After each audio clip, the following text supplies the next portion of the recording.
विधानसभा और लोकसभा, देश में मंदिर है। आज लोकतंत्र के हम इनको मंदिर के रूप में मानते हैं।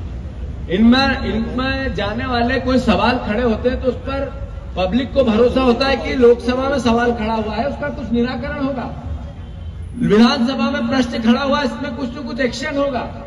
हमारे जनप्रतिनिधि ने, विधायक ने, सांसद ने यह सवाल खड़ा किया।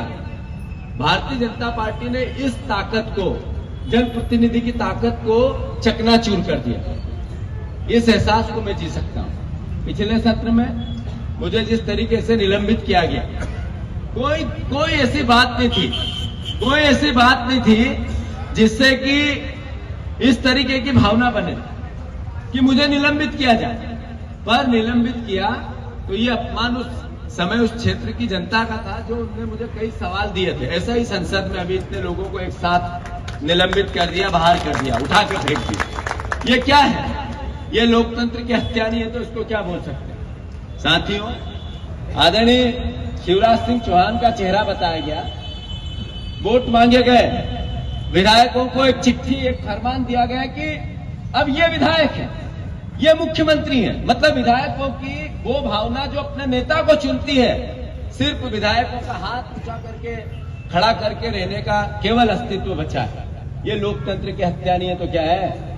मतलब अपनी पार्टी में भी जिस तरीके की तानाशाही भारतीय जनता पार्टी, नरेंद्र मोदी जी ला रहे हैं, ये तीनों राज्यों के मुख्यमंत्रियों के चयन की प्रक्रिया को देख के देश समझे, आम आदमी समझे, मीडिया समझे कि ये व्यवस्था क्या बोलती है।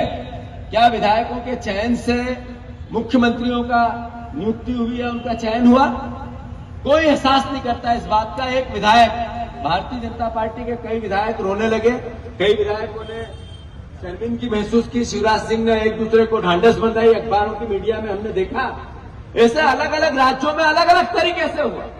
तो जब सत्ता और विपक्ष की बात आए तब तानाशाही करके लोकसभा में से सांसदों को बाहर भेज देना, भगा देना, उठा के फेंक देना। फिर अंदर जब अपनी पार्टी में चयन प्रक्रिया की बात आए या लोकतांत्रिक व्यवस्था की बात आए तो इस तरीके का व्यवहार करना, यह लोकतांत्रिक नहीं है तो क्या है? और ये लोकतंत्र की हत्या नहीं है तो क्या है?